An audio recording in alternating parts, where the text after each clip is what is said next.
In 2024, cold calling is genuinely still the quickest, easiest, and fastest way, especially in the early stages, to book a hell of a lot of meetings for your service-based business. There's a few things that coming into 2024 have sort of changed the landscape of cold calling. The fundamentals still stay the same, but there are certain changes that I'm seeing in terms of how people are responding to cold calls, the best scripts to use, the best tonality to have, and all of these different things that really go into actually getting the most out of every single dial that you make. So I want to cover them in this video, right? Number one is still going to be your script. Like, this is probably the most important thing that you need to have on absolute lockdown when you have your cold calls going out, right? If your script's not good, if you're not saying things that resonate with the prospect, then you might as well just not make the dials, because you're not going to get any results. There's really 6 stages that go into having a great cold calling script, right? So you've got the opener, so how you open your cold calling scripts. You've got your value statement. You've got asking for permission to explain in more detail. You've got your explanation, so when you break down what your service actually looks like at a very high level.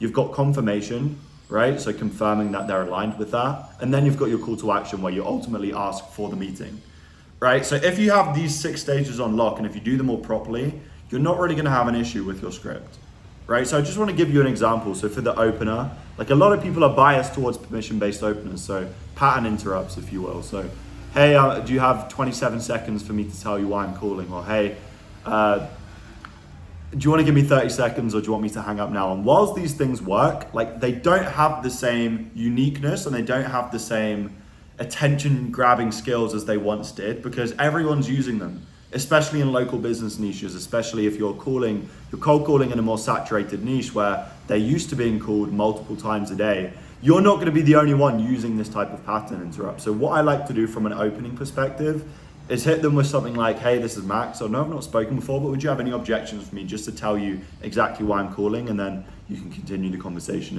if it makes sense for you. Something like that. Another thing I'm testing is just going in straight with, hi, this is Max calling. I know you don't know me, but is it okay if we continue the conversation? Just something like that. Another one is, hey, it's Max here, how are you?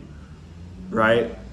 And then literally they say, yeah, they say it's fine. Like, they assume they know you, and then you just go straight into your value statement, so you can hit them with that value statement no matter what they respond. Because the thing is, when you're hitting them with an opener, right, if they have such a negative paradigm around cold calls and they hate them that much, and they've just been getting hammered by people that have been cold calling them with shitty scripts, with offers that they know can't really help them, and they almost have like a click-wire response. So no matter what you say in that opener, they're just going to respond negatively. And that can be the case in some aspects, but you've really got to test it. So again, there's pros and cons to how you open it, but I really wouldn't overcomplicate it. I would either go with what I said, or how are you? Like, hi, it's Max calling, how are you? And then go into your value statement. Test either one of them. Again, in your value statement, you really want to just cover the 4 things that Hormozy talks about in his value equation, right? So you want to touch on the perceived likelihood of achievement, so include any case studies if you have them. You want to talk about their dream outcome. You want to mention, right, the effort and sacrifice required on their side, and you want to mention how quickly you can get them the results, right? So if I was helping, let's say, gym owners, I'd say, awesome, so the reason I'm calling is because we partner with gyms in Houston, Texas, right, who are currently prioritizing growth, and we guarantee to add them a minimum of 20 new members within 30 days with close to 0 effort or sacrifice on their side. Then I'd go into the next stage, which is getting them to, once I've said my hook, which is my value equation, getting them to allow me to go into more detail. So would you hate me if I just took up another 20 seconds of your time to explain how we do that, right? And then I'd cover the step process. So maybe for gyms, it would be, okay, the first stage is getting leads, right? So this is where we set up the ad campaigns. And as you know, a lot of leads that people get and people provide really aren't qualified, and they end up being tire kickers. They end up wasting your time. So we actually have a second step, which makes sure all of those leads are qualified. And not only do we make sure that they're qualified, but we also call them to put them into your calendar to make sure that they have budget to invest. They're actually ready to move forward, becoming a member in your gym, right? And you can go from there, and you get gym members ready walking in your door. That's just an example off the top of my head, right? As how you'd explain the pillars of what you do. But once you've said that explanation, and that explanation should tie into their pain points, right? So if you're working with gyms, you want to throw in some gym related language. So talk about members, talk about, I don't know, CrossFit, talk about just shit, like language that gym owners would use, reference it to their pain points, and really talk about how they can get the most out of, because this is your understanding not only to talk about how your service works at a very high level and keeping it outcomes focused. You really don't want to method sell. You don't want to get into the details of what they're saying, because when you start getting into the details, really anything you can say could rub the prospect the wrong way and could be like a negative keyword in their mind that they have a bias towards. So keep it high level, keep it outcomes focused, right? And relate it to their pain points, right? This is where you really get to demonstrate the knowledge you have around the target market, and this separates you massively from the other people that cold call them, because the other people are just looking for quick cash. They don't care enough about truly understanding the market, which ironically is ultimately going to make them the most amount of cash if they did that work up front, right? And the beauty of this is you learn more about your target market as you do more reps, right? And then you just hit them with the, does that make sense? Like, does that sound good to you, right? So you've got a yes. You've got a yes for asking them to go, you ask them to go into more detail. You have a yes there. You have the permission-based opener, you get a yes there, and then you say, does that make sense? You get confirmation on your mechanism. Yes, right? So they said yes 3 times at this point, and then the next stage is just the call to action. You say, okay, cool, I'm looking to get a time set up on this so we can just get aligned on what this looks like going forward. How does your calendar look next Wednesday at 3 p.m. Eastern time, right? So you're gonna get buy-in because you've had that yes, yes, and yes. If they hit you with any sort of objection, right, you can just counter it. And the beauty with cold calling is not only does it massively help your verbal dexterity and your character as a person, because let's be honest, cold calling can be uncomfortable to do, right? So it's gonna grow yourself as a character, it's gonna be the best form of outreach for your self-development, not only the fastest, but it's also gonna really allow you to think on the spot, right? And it's literally just role-playing sales. So every time they hit you with an objection, every time you run through your pitch, you're getting better at pitching, you're getting better at objection handling, and that really translates to when you're getting on the call with these people, you're learning the skills altogether. So you're basically is sales, like cold calling is sales. You're getting better at sales by doing it. Not only is it marketing, but it's also sales, right? So for script, they're really the 6 key things that you need for your script, right? The next thing, which is just as important as script, is tonality. Tonality is ridiculously important because you have to think like, you're not face to face, you can't use your body language, you can't use any facial expressions, you can't use any sort of charisma outside of your voice. So how you're saying the words is equally as important as what you're saying, right? Like I'm sure you've had situations where someone said something to you that if you just take the face value of what they're saying, it really like is a normal thing to say, but it's just how they said it that makes you feel uneasy or makes you feel excited. Words really carry a lot of power depending on how you say them. So in terms of tonality, how you want this to come across on a cold call is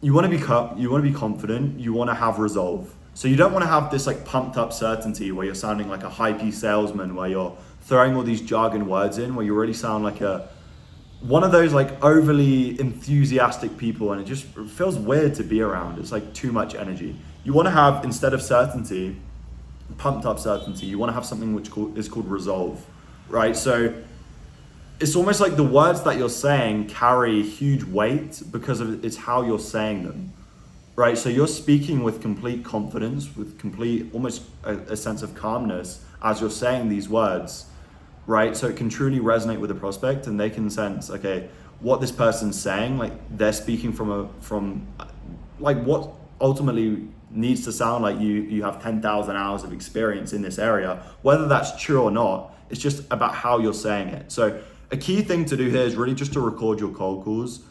So take your phone, put it down next to you when you're making cold calls. Maybe you're doing it on your phone, maybe you're doing it on your computer, but anyway, you should be able to record your voice. Listen back to how you're saying it.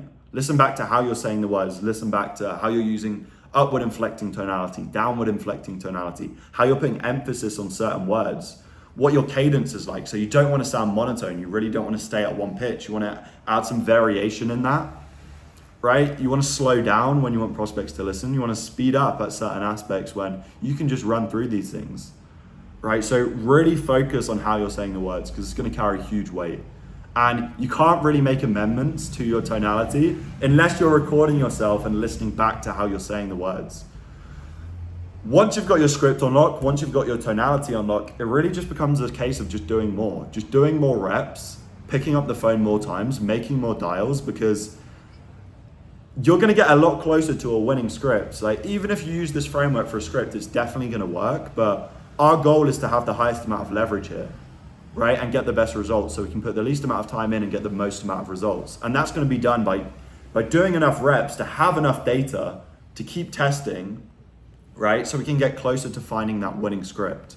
Also, it's just the nature of outreach. Like if you do more, you're going to get better results. If you do more, you're going to get more booked meetings, right? As long as you're not a complete idiot and you haven't ignored the two steps that I've talked about here beforehand, right? Script and tonality. So just do more. Like it's a case of just doing more reps. It's the same with everything. Like you can just do more work than everyone else, and as a result of that, you'll get more results. You get better results. You'll get more meetings, right? And again, reps, like if you're actually manually typing in the number of the prospect into your phone every time, yeah, it gets hard to do reps, but again, you can get around that by using a power dialer. It's really not hard. Like it's technology like that exists. It's not hard to find. You just need to go out there and sign up for one. And it makes it a lot more fun when you use a power dialer because you can really just cycle through these leads. Tracking becomes a lot easier as well if you incorporate that into a CRM, which I have a guide which covers literally everything I'm saying for free on cold calling in the description if you want to sign up for that as well. So script, tonality, do a fuck ton more reps and test. Make sure you're tracking the data of your cold calls. Like people think like, obviously with cold email and with like, I don't know, cold DMs and something like that, it's a little bit more technical. So people are more comfortable almost with tracking the data on things like this. But when it comes to cold calling and they're picking up the phone and they're speaking to people, they think that tracking isn't as important, but it can be further from the truth, right? Like obviously there's an element of human nature here. So every prospect's going to be a bit different. They're all going to respond differently to what you're saying, to your script, because of the individuality of who you're calling, the people you're calling. So again, like you need to test, because how are you actually going to improve on what you're doing if you're not tracking data and if you're not making decisions in accordance with that data? So that's where reps comes into play, because if you're not doing enough reps, if you don't have enough data to go off, then you can't make iterations and you can't make changes that are logical and that really makes sense, right, when getting better results. Right? How do you find the best winning angle? How do you find an angle where you can literally pick up the phone and book a meeting for every 2 people that pick up, which is a point that I got to just by doing this. You do it by testing, tracking the metrics, right? And iterating to the point where I've done enough reps. I know that every time I change something, like as long as I'm changing only one variable at a time, I'm gonna get closer to a winning formula. And by winning formula, I mean something that's as effective as a 50% meeting booked rate for people that pick up, right? So I did that by just changing one variable at a time, right? Iterating my scripts. I had a winning formula. I would experiment by changing different things in that, only one variable at a time. And inevitably I'd move closer to that ultimate winning script, right? So in order to succeed with cold calling in 2024, you need mainly the first 3 things. If you really want to take it to the ultimate next level and really just iterate, because I don't know why you wouldn't want to keep getting better, like keep iterating your script, keep making sure it's better, keep making sure it gets better results. Like you do the 4th one as well, right? It's not absolutely necessary. Like you can get great results just by doing the first 3, but if you really wanted to take it to the next level, do all 4 of these. But yeah, for cold calling in 2024, this is what works. Implement these things, you're gonna get some great results. If you want more information about what we do, there's a link in the description. Yeah, feel free to check that out. I've also got a free cold calling guide in the description where it literally covers everything that I know about cold calling. Script, tonality, reps, everything. Gives you tracking sheets, metric trackers, CRMs, everything. And hopefully you found this valuable, and I'll see you in the next one.